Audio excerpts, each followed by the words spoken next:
other component, it's called dharana, which is the concentration. Now, while you're doing yoga poses, that is the aspect of drashti that we talked about, where your gaze should be. But separate component, just like pranayama that I mentioned, that if you have a better access to your energy, you can facilitate yoga practice.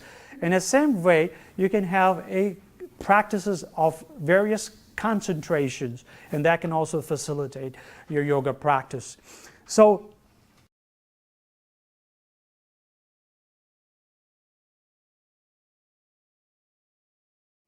I usually give this example in terms of concentrations. So if I have to tell you that this is a dark wall and just concentrate on the black color of the wall, which is very difficult. You may be able to do it. Focus on such a it's like closing your eyes and a darkness concentrating. Versus if I put a little small white dot and I tell you that concentrate on that white dot, little easier. Or I would say not to pay attention to white or pay attention to the white dot, essentially the same thing, because you'll be paying attention to the white anyway, even you try to avoid. But so that's a little easier. The second thing is I would create some sort of a symbol. It's different shape, but it doesn't have any meaning to it. That is a little more easier to concentrate than just a little white dot. Then I can bring in specific symbols. Symbol has some meaning to it, or some logos, or maybe a flag, or maybe a map, or specific the symbol that you're associated to it. And if I tell you to concentrate on that, it's a little more easier. Now, on that wall, if I draw a picture that has more characters, some human beings, or some animals, or a little house, or a mountain, or sun, or things like that, a little meaningful picture, then you should be able to concentrate a little more. Then I can bring in color to it. Then I can bring a little sound to it. Then I can create a motion picture with a sound. Then I can bring more colorful motion picture. Then I can bring the picture of somebody that you admire, the biography of that person. Or I can bring a picture that narrates your life. So it becomes, as you see, as I move towards your ability to concentrate becomes higher and higher. It's really easy to see. In the same way, in the yogic practices, various symbols, various pictures, many things has been used to facilitate your concentrations. So again, sometimes bringing certain kind of symbols can also bring some of the baggage of religious aspect of it. So you want to be very careful to recognize these specific symbols. But what I'm trying to point across is that you can use various external aspects of the world to facilitate your concentrations.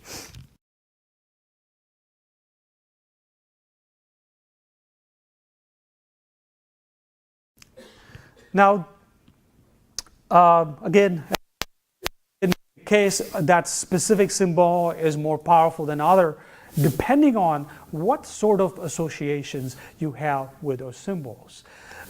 Or if you put out the character, or like when you look at the Statue of Liberty, which has a specific symbol of gift or representing a values of our nation, our fundamental American values. And if you have some statues has more character, or stories, or more meaning to it, you should be able to concentrate a little more with attention. So those are various techniques that you can facilitate your concentration. And when you facilitate your concentration, it will also facilitate your yoga practice.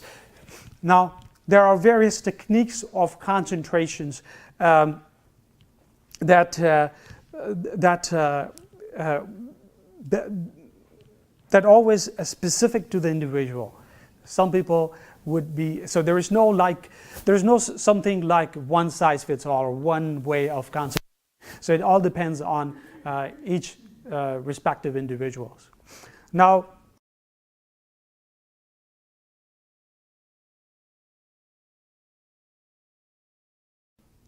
the next aspect of this yoga that I want to spend a little more time on it is dhyan, which is often known as meditation. Dhyan, Chen, Zen, India, China, and Japan. That's how kind of changes that word. Essentially refers to meditation.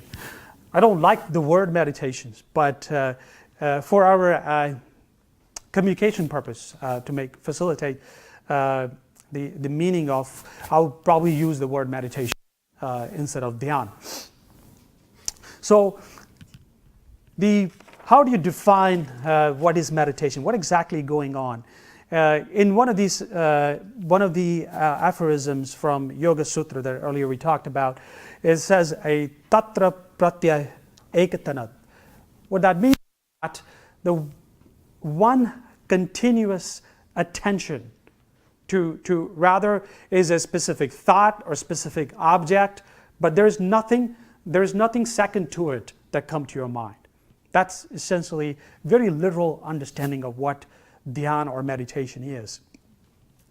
But when you're actually doing meditations, you can attach your mind to a single thought or the object without distraction by any other thought or object to it. That's essentially you trying to do in meditations. When you do that, you can imagine that you have a less, when you practice meditation over a long time, you realize that you will have less and less a thought and a sensory imbalances. And when you have a less of imbalanced mind and imbalance the awareness of the various sensory experiences, you can facilitate your yoga practice. So dhyan or meditation is one of the most significant organ or the part of the yoga practices. Can facilitate your yoga practice in a much higher speed. Now, there are various different kinds of meditations and various different kind of processes going through in it. Now, in our handout, we talked about vipassana, which is been appropriated as a mindfulness in our society. And even in a conventional psychology now, they're using mindfulness as a recommendation therapy in mental health. And it's called MBSR, mindfulness-based stress reduction therapy. Just like you may have heard of a CBT and various other aspects in psychology that we've been using for a long time, now the new thing has come is MBSR. Now, that's essentially a vipassana. Vipassana is one of the meditation technique, or one of the original meditation technique was by Gautam himself. Now, he is known as a Buddha. I keep telling him Gautam. I should give him a little more respect. But he essentially incorporated existing practice in India at that time. He didn't really invent that practice. But through that practice, he has gotten whatever enlightened that he claimed. Or he didn't claim, but people has claimed surrounding him. And later on, this specific technique become a center point of a specific type of Buddhism, primarily practiced in Burma or Myanmar. And there's one individual called Asen Goenka, who was one of the principal individual that spread this technique throughout the world in a recent time. And its Vipassana techniques are offered in a 10-day or various courses at various places in the US. So you may be, if you're interested in a specific type of meditation technique, like Vipassana, something you can go through. Even in many meditation studios or even in a scientific world, they have been using mindfulness quite extensively. And there has been done immense amount of scientific and clinical trials being done on efficacy of mindfulness. So what is essentially going on, obviously I'm not going to teach mindfulness, but I would just briefly give you an idea of what mindfulness is. So in this technique, you're not picking a thought or object or anything like that. You're just observing your content of your brain or mind. You're just observing it, and you are told not to react positively nor negatively, either way. If it's a very pleasant emotions coming, you're not supposed to create attachment to it. Or if it's a negative emotions coming or negative thought is coming, you shouldn't be creating aversion to it. So that's essentially mindfulness. In other words, you're being aware of your your mind content without reacting to it. That's essentially mindfulness or Vipassana is. There's a lot more to it. Again, I'm not an expert teaching mindfulness, but I have gone through multiple camps of Vipassana in early 20s, many years ago. But so that's essentially it's a one type of meditation is available and has been very much verified in a scientific world quite extensively. Another meditation techniques that is very popular, it's called TM, or Transcendental Meditation. Again, that meditation technique was brought in US by Maharishi Yogi. He also has university, Maharishi University in somewhere in Iowa. I forgot the town, but the entire education is based on consciousness-based education. So the meditation is a center part of the entire education. They offer a United States degree, undergrad or even master's and higher degrees in this university. It's called Maharishi University of Management. That's what it's called. But that's the same. The founder of that university and founder of TM is the same one. Transcendental meditation, I have not gone a training of that, so my knowledge about it is very limited. But it's very, very popular, especially in among many celebrities from Hollywood, and they really need help, right? So the TM is very popular among. It's very popular across the all kinds of people in our nation. Many Mayo Clinic and many other Cleveland Clinic, many other organizations have verified TM. There are over 2,000 clinical trials being done on TM, and there are some of the scientific data has shown that improving some of the cardiac markers and various other things can be improved from the only challenge to that TM is pretty expensive, but the studios or learning of the TM is all over the U.S., definitely in the St. Louis area. The other meditation technique is more imbibed into yoga traditions, which is essentially in that meditation techniques often you take a one thought and you hang on to it, and whenever every other thoughts try to come in your mind, you try to remove that. It's a very effort process. You're trying to remove the other thoughts and you're stuck with one thought. In mindfulness, you just observe it and not react. And in yogic meditations, you actually try to remove any other thoughts coming to you. So you pick up a thought and then try to remove the other ones whenever they arrive, and try to bring more meditation to it.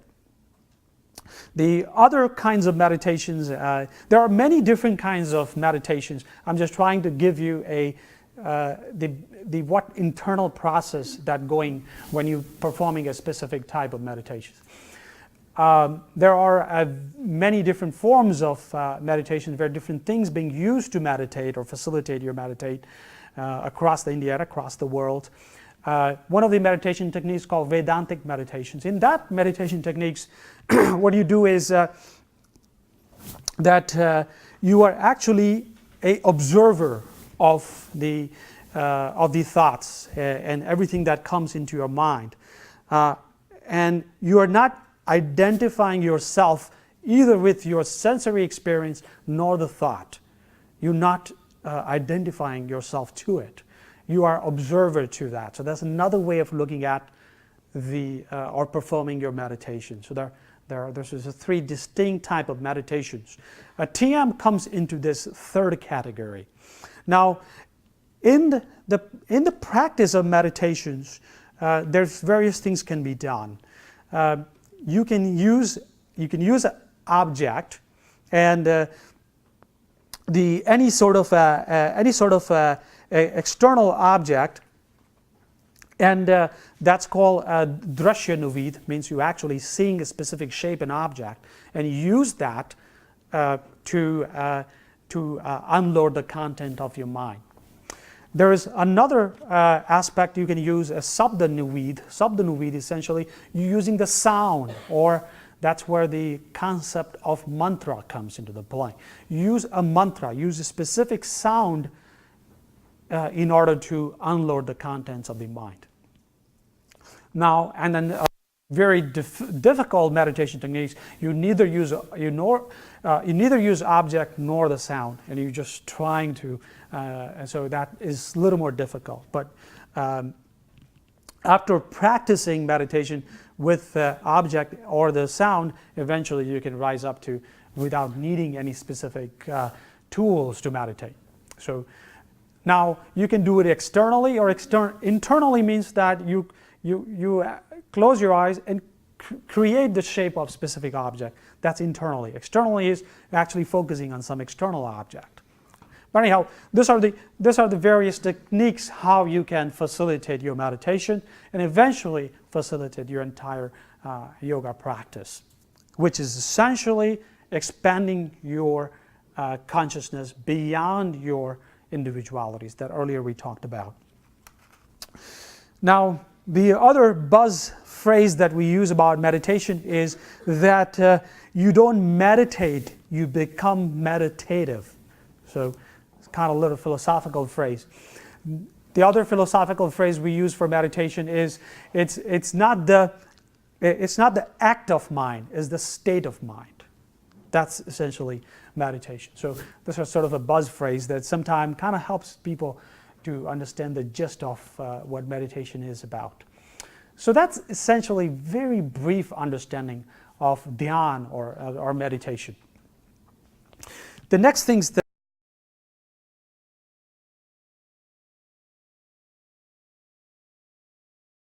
that I would like to talk about is Yoga Nidra, which is also a fairly new concept.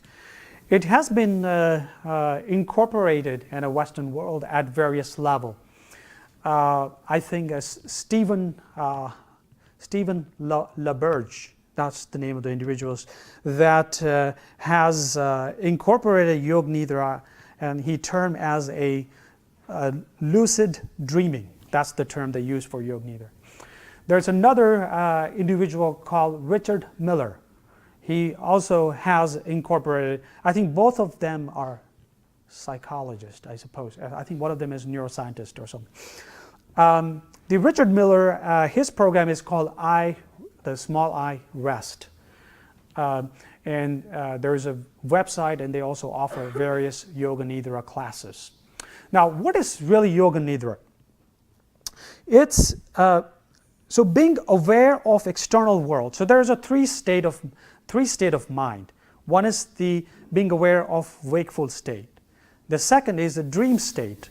And then third is a sleep state. So there are 3 states of mind. Yoga Nidra is that you becoming aware of the deepest state of mind, which is a sleep state. In Lucid Dreaming by Stephen LaBerge, in fact, lucid dreaming is more awareness of your dream with the practices of Yoga Nidra. But actual Yoga Nidra is awareness of your deepest state of mind, being aware of your sleep state of mind. We often hear a lot of individuals, their ability to remember the dream, but inability to be aware of dreamless sleep, which is the next step into the practice of meditations or yoga. And that's essentially Yoga Nidra.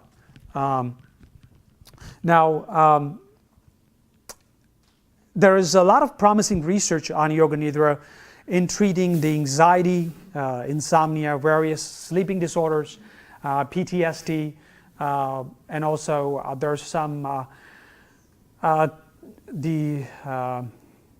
various other sleep disorders that have been a good promising research through the practice of Yoga Nidra. So that is another thing. I think it's breaking through the studios. However, it's not been quite commonly practiced. But there are a lot of online classes or resources on Yoga Nidra. That's something that you can take advantage of. Now, not only that you should practice Yoga Nidra because you have some sleeping disorders, but the practice of Yoga Nidra itself can improve your mental state and your state of meditativeness can be improved by Yoga Nidra itself. So definitely we're not only try to treat sleep issues, but also can empower the other aspect of your being or existence through Yoga Nidra. So that's another aspect. The other thing that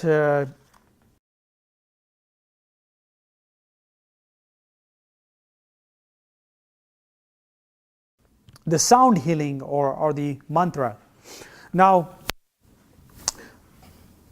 mantra is often has sometime, if you try to translate some of the mantras, it does have some of the baggage of religion. So often mantra were not quite used in yoga studios in practice, and people feel a little threatened by some of the religious baggage that come from especially Hinduism and even various other practices are used. I think, again, I have never studied TM, but I think transcendentation techniques, they use various different kinds of mantra in that practice. The mantra is essentially, so this is what I would say about mantra. Thus, like earlier we talked about, the physical form has energy to it, and we try to access through pranayama. Every single physical form also has a subtle sound to it. And the mantra is the way to access the sound of your existence. Again, we're going into the realm where it may not have a entirely scientific verification to it. But I would just give you a theory of that. So when you use a mantra, it creates the balance into the subtler aspect of our physical existence, at the vibration level of our existence. And so practicing of specific type of mantra in your meditations or in your yoga and various other practices can also create more balance to your physical existence. So that's the kind of logical reasonings that I can give about mantra.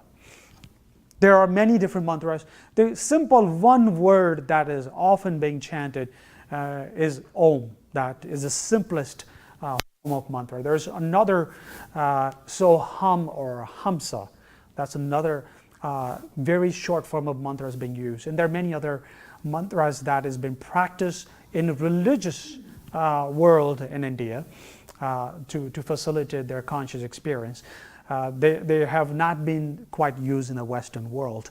But I would say Om might be a simplest mantra that would not create a tremendous religious baggage in your practice. So I think that could be, that's very effective. And many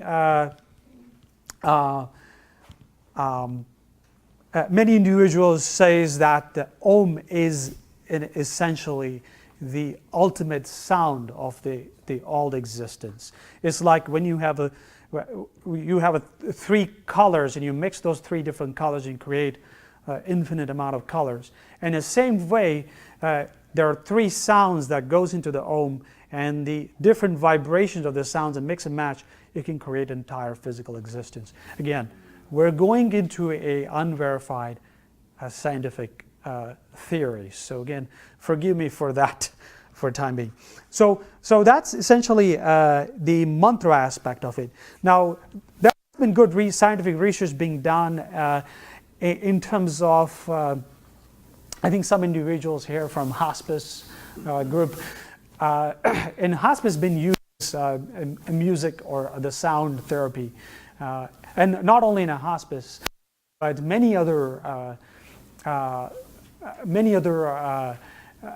medical practices that they have used as a sound as a healing process. So mantra is a similar aspect of sound healing that can certainly empower your yoga practice. So incorporating some of this very common popular mantras that you may have heard of, or something that I mentioned. So that's another element into it.